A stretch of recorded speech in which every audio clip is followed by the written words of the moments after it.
Olá, sejam todos muito bem-vindos. Este é o canal Literatura Sem Fronteiras e meu nome é Antônio Panciarelli. Se você está chegando agora, se é a primeira vez que você está nos vendo, eu queria dizer que esse é um canal onde nós falamos de literatura. Uma vez por semana nós subimos uma aula para a plataforma youtube.com falando de um autor, falando de romances desse autor. E em dezembro, então, hoje é segunda-feira, segunda semana de dezembro, e é um dia bom para a gente falar de literatura e literatura de qualidade. Eu sou professor de literatura e crítica literária, eu tenho um mestrado pela Pontifícia Universidade Católica de São Paulo e um doutorado pela Universidade Presbiteriana Mackenzie. Aqui neste canal, no mês de dezembro, nós elegemos alguns autores africanos de língua oficial portuguesa para comentar mais a miúde, para falar mais detalhadamente. Na semana passada, nós falamos sobre o escritor moçambicano Mia Couto, conhece Mia Couto? Antônio Emílio Couto, é um dos mais importantes autores africanos. Se você não viu, a aula está lá no YouTube, você pode recuperá-la. É só você entrar na plataforma, na área de busca, digitar o meu nome, que é Antônio Panciarelli, Panciarelli com 2 L's no final, ou o nome do canal, que é Literatura Sem Fronteira, e você recupera essas aulas. Se você tiver interesse em literatura feminina, no mês de novembro foi dedicado a 4 grandes autoras. Nós falamos aqui de Raquel de Queiroz, Virginia Woolf, Agostina Bessa Luiz e Clarice Lispector também estão lá todas lá no canal Literatura Sem Fronteira. E se você chegou agora e quiser prestigiar o nosso canal, se inscreve aí. Aí abaixo tem um botãozinho de inscrever-se, você clica nele, tem uma campana, um sininho ao lado que você aciona. Assim, toda vez que eu subir uma aula aqui, você será avisado e você nos prestigia e nos ajuda a manter esse canal, que é um canal independente, não monetizado, onde a gente tenta discutir sempre literatura e literatura de qualidade. Bom, e hoje? Hoje nós vamos falar de um autor angolano, nós vamos falar de um autor chamado Arthur Carlos Maurício Pestana dos Santos. Sabe quem é? Está ligando o nome à pessoa? Bom, se você não o conhece pelo nome de batismo, e quase ninguém o conhece pelo nome de batismo, você vai conhecê-lo, vai lembrar dele pela alcunha, pelo apelido dele, que é Pepetela. Pepetela é um dos maiores escritores contemporâneos angolanos, uma produção profícua, tem muitos romances, agraciado também com o Prêmio Camões. Como você sabe, o Prêmio Camões é um prêmio federativo oferecido pelos países de língua oficial portuguesa. Ele ganhou o Prêmio Camões, assim como o colega dele de Moçambique, Mia Couto, também ganhou. Então é sobre esse autor que nós vamos conversar um pouco hoje. Pepetela nasceu na cidade de Benguela, em 1941, onde começou os estudos dele. Depois ele se mudou para a cidade de Lubango. Tem alguns probleminhas aí com os nomes das cidades, mas ele se mudou para Lubango, continuou os estudos. E depois, como fazia os filhos da classe média, filho de imigrantes portugueses, ele foi estudar em Lisboa. Se engajou em movimentos políticos que na época protestavam e eram contra o colonialismo português em África. Por ser cidadão, ter cidadania portuguesa, ele era obrigado a servir o exército. Lembre-se, Portugal nessa época, ele foi para lá em 1958, então década de 60, Portugal vivia sobre o tacão de Salazar, né, a ditadura salazarista, que durou mais de 50 anos aproximadamente. E essa ditadura obrigava os jovens de 18 anos a servir o exército e trabalhar e servir em África, né? Prestar serviços à pátria, que era o eufemismo preferido do ditador, mas eram jovens recém-saídos da adolescência, às vezes sem preparo nenhum, eram obrigados a servir 3 anos em África, jogavam um fuzil na mão dessa criançada e mandavam eles guerrear na selva africana. Pepetela não quis, por isso ele vai para Paris, ele se exilou em Paris durante o tempo, quando ele continuou os estudos dele. Depois ele foi para a Argélia, concluiu os estudos, e aí ele volta então para Angola e vai se engajar no MPLA, ou como eles dizem lá, o MPELA, Movimento Popular de Libertação de Angola.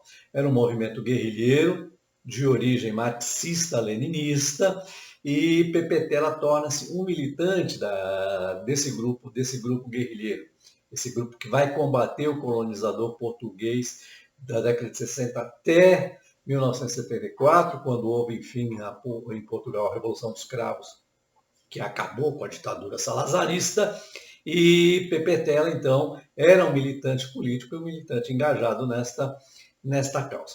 E eu estou dizendo tudo isso, estou fazendo essa preleção, então, para te apresentar, se você não o conhece ainda, e para relembrar, ativar a sua memória, se você já o conhece, se você admira, assim como eu admiro. Bom, eu escolhi 2 romances do Pepetela para nós falarmos mais a miúde aqui, para nós falarmos mais detalhadamente. Um deles é Mayombe, perdão que eu estou mexendo aqui, Mayombe, na minha opinião, o melhor romance de Pepetela, na opinião da crítica literária também, eles concordam comigo, eu concordo com eles, foi escrito em 1980 e ele vai narrar aqui a saga de um grupo guerrilheiro, o MPELA, uma parte, né, do grupo MPELA, que combateu os colonizadores portugueses em uma floresta. Mayombe é o nome de uma floresta e nós vamos falar mais detalhadamente sobre esse. E depois eu escolhi um mais recente, que é este aqui, Se o Passado Não Tivesse Asas. É um romance contemporâneo, de 2016.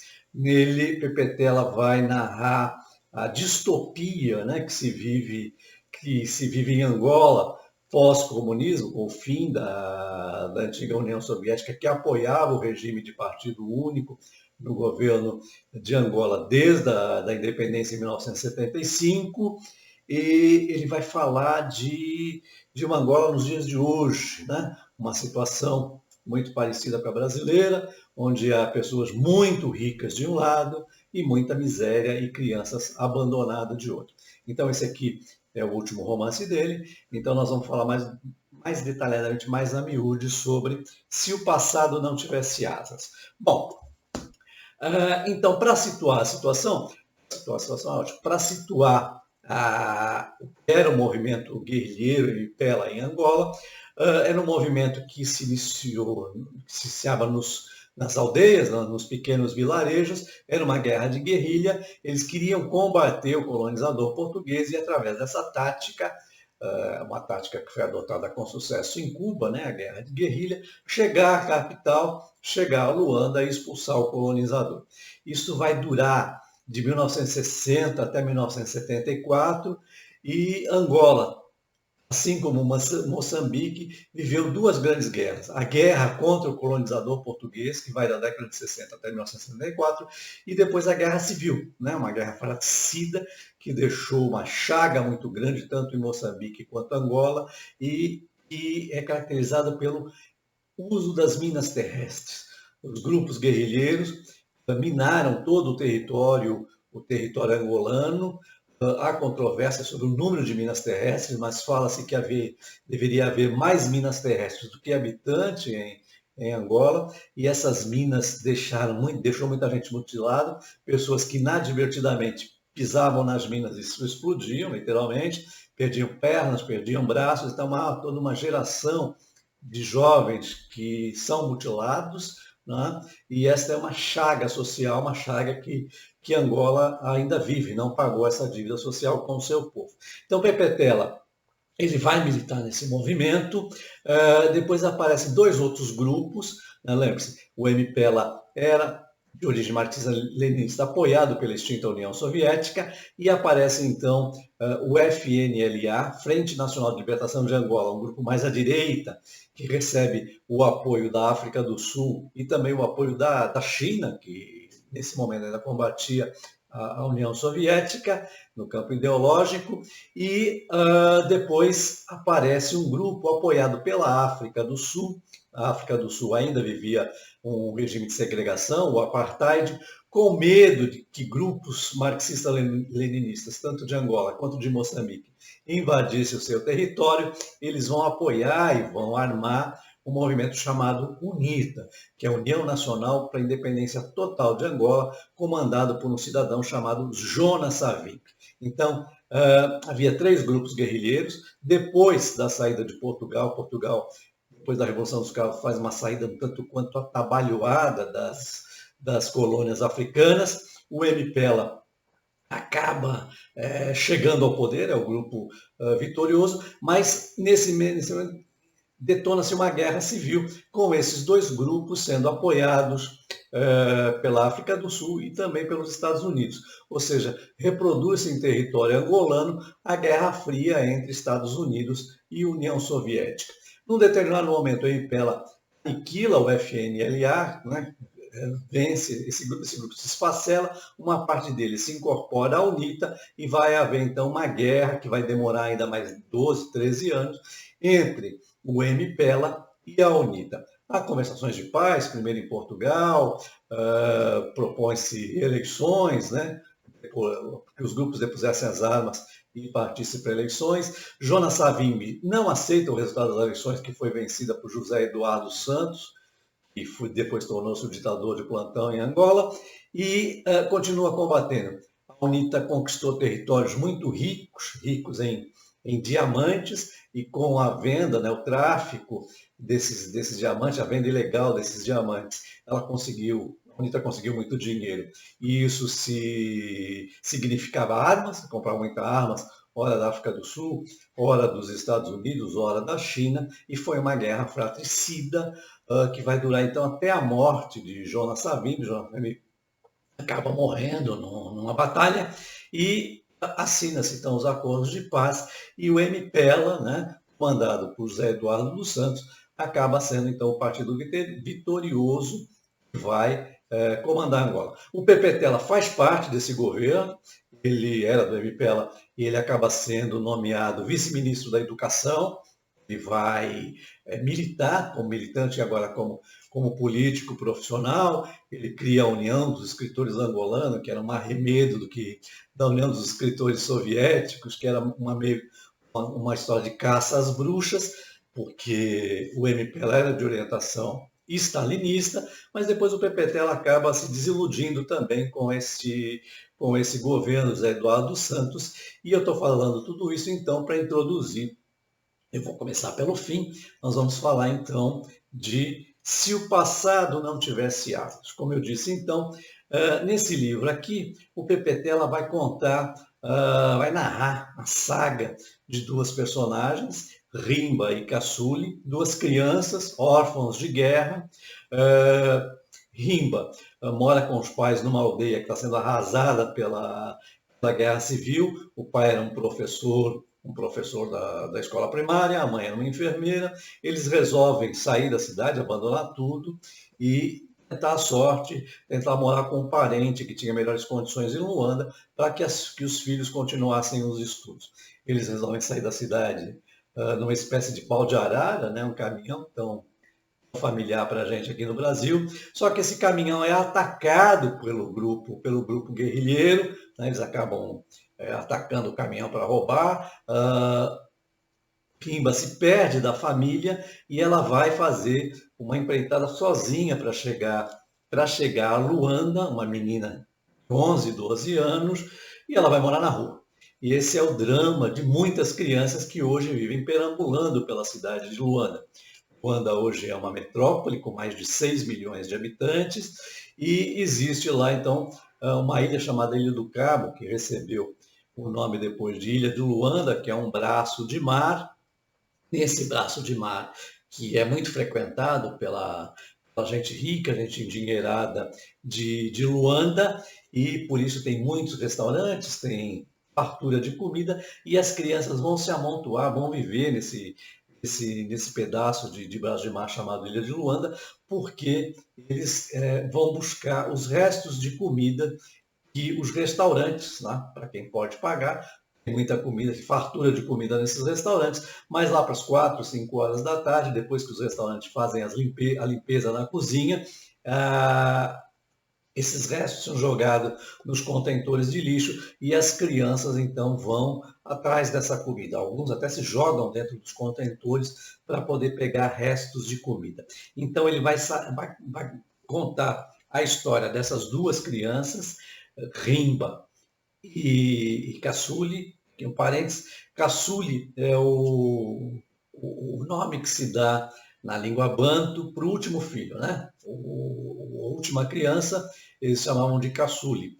E daí vem então o nosso caçula, né? O nosso caçulinha é de origem africana, né? Crioula. E caçula, então o pai, né, numa falta de imaginação de dar dó, ele batiza o filho de Caçule, o último. Caçule perdeu uma perna, ele pisou numa mina, perdeu uma das pernas. Ele é um pouco mais jovem que Rimba, e os dois acabam se apoiando, acaba criando ali uma amizade fraternal entre eles. Então, Pepetela vai narrar a história dessas duas crianças, e depois esses dois personagens que acabam se tornando quatro, ele vai contando alternadamente a história de Rimba e Caçule e a luta pela sobrevivência, e depois vai contar a história de Sofia e Diego na fase adulta desses personagens que moram em Luanda e tentam sobreviver nessa cidade que tornou-se uma cidade inóspita. Então são dois personagens que se transformam em quatro. Então Sofia e Diego, nada mais são que Rimba e Caçuli na idade adulta. Diego é porque o Caçula era fã de Diego Maradona. Então, é a história desses dois, ou dessas quatro personagens, que Pepetela vai narrar no livro Se o Passado Não Tivesse Asas. E ele faz questão, então, de ir contando como se vivia, como que as crianças se desenrascavam, né? Imagina que há centenas de crianças abandonadas, formam-se gangues, quem pode mais chorar menos, os mais fortes acabam subjugando os menores, a menina Rimba acaba sendo violentada, acaba sendo estuprada nessa saga. E se isso te lembra alguma coisa, se isso te lembra algum autor brasileiro que também escreveu sobre crianças no meio da rua, que viviam na rua, e se você pensou em Jorge Amado, é isso mesmo. Jorge Amado tem um livro chamado Capitães de Areia. Já leu Capitães de Areia? Se você não leu, bota aí na sua listinha dos livros que você deve ler antes de morrer. E aqui a gente pode falar em literatura comparada, porque Jorge Amado, em Capitães de Areia, também vai tratar dessa situação.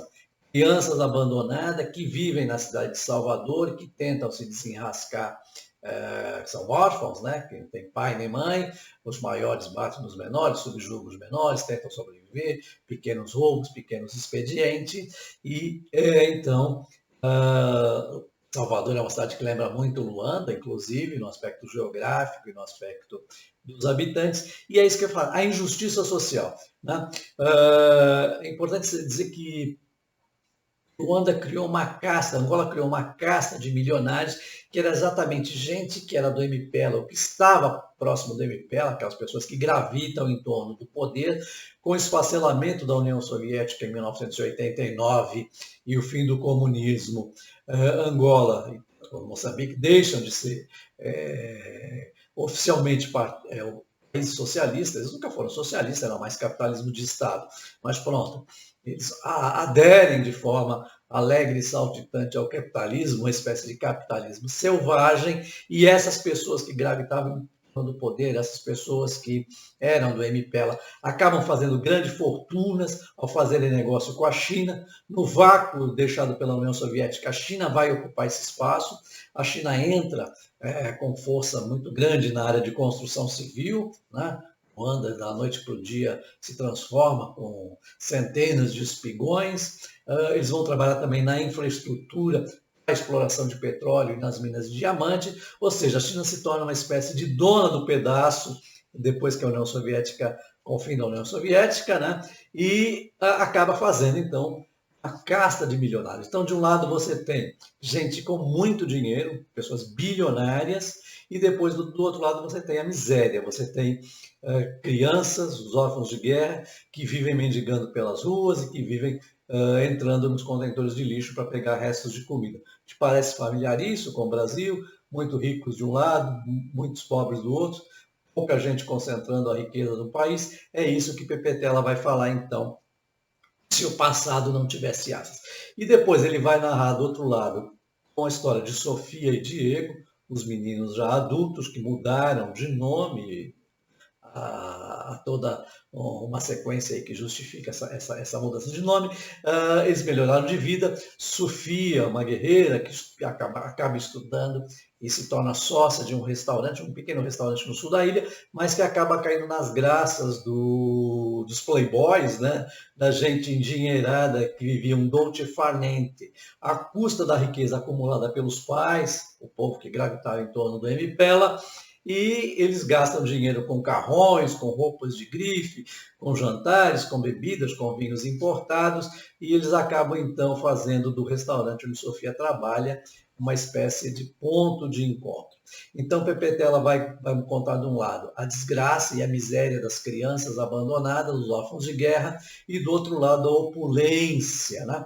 O desperdício de dinheiro, os novos ricos de Angola. E se você acompanha a história política de Angola, sabe que a filha de José Eduardo dos Santos tornou-se uma das mulheres mais ricas do mundo, sem nunca ter chuleado um pedaço de pano, sem nunca ter lavado um prato na vida.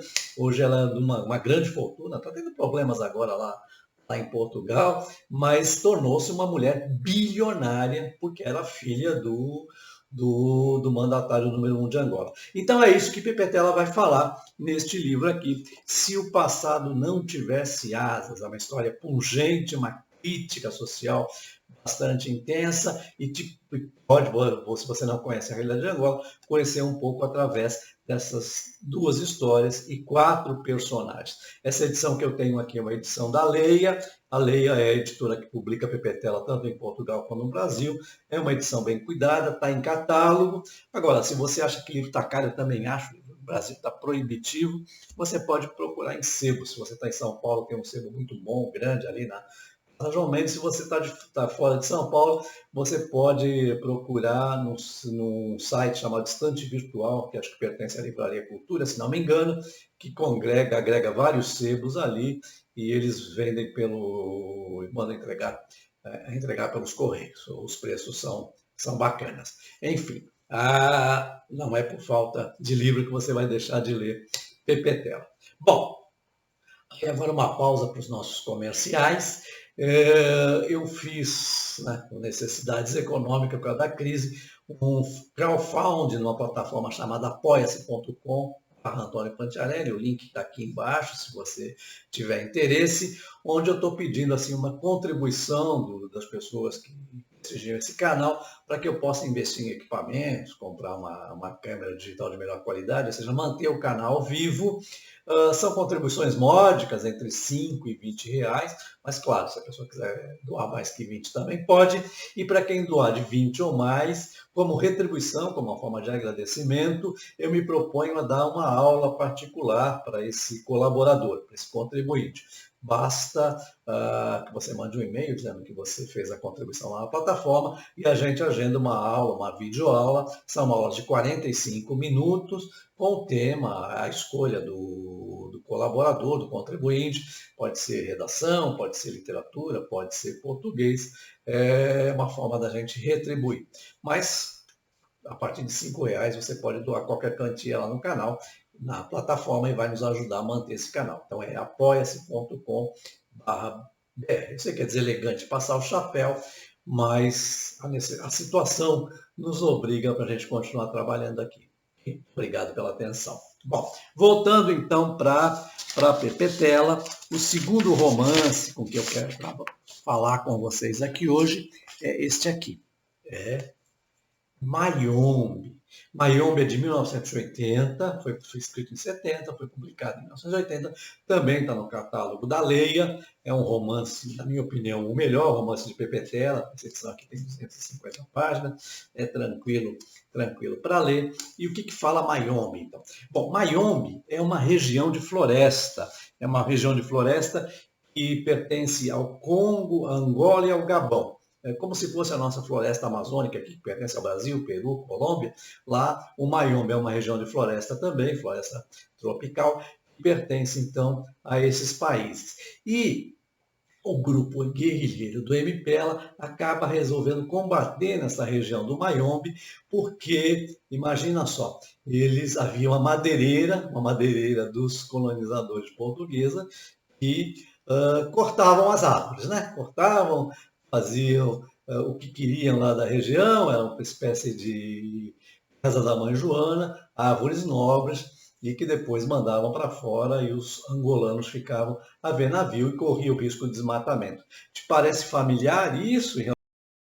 Como eu estava dizendo, então, Mayombe é uma região de floresta, rica em árvores nobres, que esta madeireira portuguesa, então, cortava para mandar essas madeiras para a Europa, para vender, para enriquecer, evidentemente, e não ficava nada para Angola. Então, esses guerrilheiros, uma parte do grupo, né, do MPLA, da qual o PPTela fazia parte, eles resolvem, então, agir nessa região, combatendo o colonizador português e era um grupo assim mais romântico, mais idealista do que profissionais, né, da guerra, como havia do outro lado, mas eles vão então numa empreitada, e eu peço licença para você para ler um trechinho aqui, para a gente falar sobre as personagens. Bom, essa fala aqui é do comandante, os personagens, o comandante é o protagonista, o nome dele é Sem Medo, e os nomes são idílicos das personagens. Tem o comandante Sem Medo, tem o professor que se chama Teoria, tem o soldado que comete um pequeno roubo lá que se chama Ingratidão. Então é nessa linha o nome das personagens. Então Sem Medo diz o seguinte, abre aspas, vocês ganham 20 escudos por dia para abaterem as árvores a machado, marcharem, carregarem pesos. E quanto ganha o patrão por cada árvore? Um dinheirão. E o que é que o patrão faz para ganhar esse dinheiro? Nada. Mas é ele que ganha.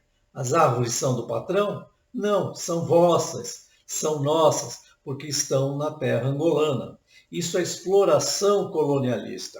O que trabalha está a arranjar riqueza para o estrangeiro, que não trabalha. O patrão tem a força do lado dele, tem o exército, a polícia, a administração. É com essa força que ele vos obriga a trabalhar para ele enriquecer. Fecha aspas. Então é mais ou menos aí, nesta catequese que o comandante Sem Medo tenta ganhar, né, tenta conquistar os moradores dessa região, né, são pequenas vilas no meio da floresta, e eles resolvem então fazer uma empreitada e assaltar essa madeireira, tomar de assalto a madeireira. No meio da ação lá, o soldado Ingratidão, ele acaba roubando o dinheiro, não da madeireira, mas de uns funcionários, e isso faz com que a aldeia, os aldeões lá, o pessoalzinho da vila, acabe desconfiando um pouco do MPLA, e lembrando que há várias etnias, né, várias nacionalidades dentro de uma Angola. Angola é uma nação multiétnica, e então eles acabam não tendo mais a simpatia dos habitantes dessa aldeia. A história vai nesta toada, então pelo meio ainda vai rolar um triângulo amoroso entre soldado, capitão e uma cachopa, mas Mayombe vai tratar então desse aspecto da guerra de guerrilha, inspirada e depois apoiada por Cuba para combater o colonizador português. Cuba vai entrar depois num segundo momento, evidentemente, aqui nós estamos falando do princípio, o movimento ainda era incipiente, mas é a partir daí, então, que o MPLA vai ganhar forças, né, nessa guerra de guerrilha para chegar a Luanda e tomar o poder de assalto. Na minha opinião, então, como eu disse, Mayombe é um grande romance, é o que nós chamamos... O Mayombe ele tem uma estrutura, há um narrador onisciente, aquele que está acima das personagens, que vai narrando em terceira pessoa a vida e a saga dos protagonistas, mas ele é um romance polifônico, né? Tem muitas vozes, né? Tem muitas vozes que acabam também narrando essa história. A polifonia é um termo emprestado da música, né? A literatura faz isso, ela vai buscar conceitos em outros lugares, mas uma orquestra sinfônica são diversos instrumentos, cada instrumento tocando os seus acordes, mas que no fim vai resultar numa música em uníssono, né? Numa sinfonia. Então é o que nós chamamos de um romance polifônico, um romance pungente, que vai contar, então, o princípio, né? Vai contar essa história a partir da visão de um militante do MPLA, o Movimento Popular de Libertação de Angola, que acaba sendo vitorioso na guerra civil contra a UNITA e acaba chegando ao poder e depois acaba se degenerando numa ditadura de um homem só e de um grupo que acaba ficando com as riquezas de Angola. Angola é um país muito rico em petróleo, muito rico em diamante,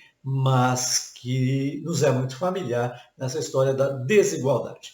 Então, é isso. Se você chegou até aqui agora, eu peço que você vá lá e dê um joinha para a gente continuar esse trabalho, para a gente continuar mantendo o canal Literatura Sem Fronteiras ativo. Vai passar aqui em tiarelli@gmail.com.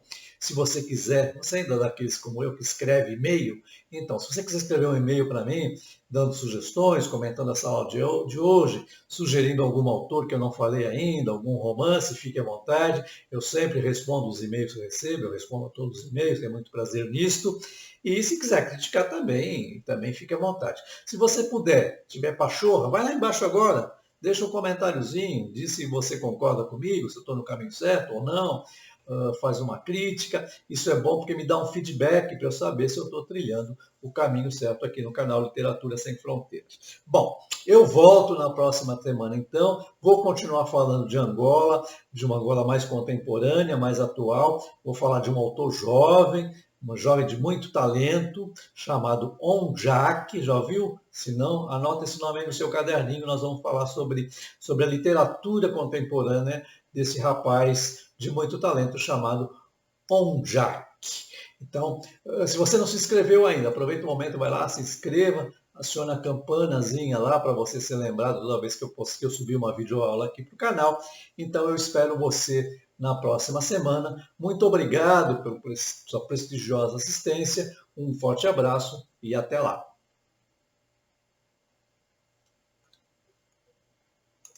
Então, o meu professor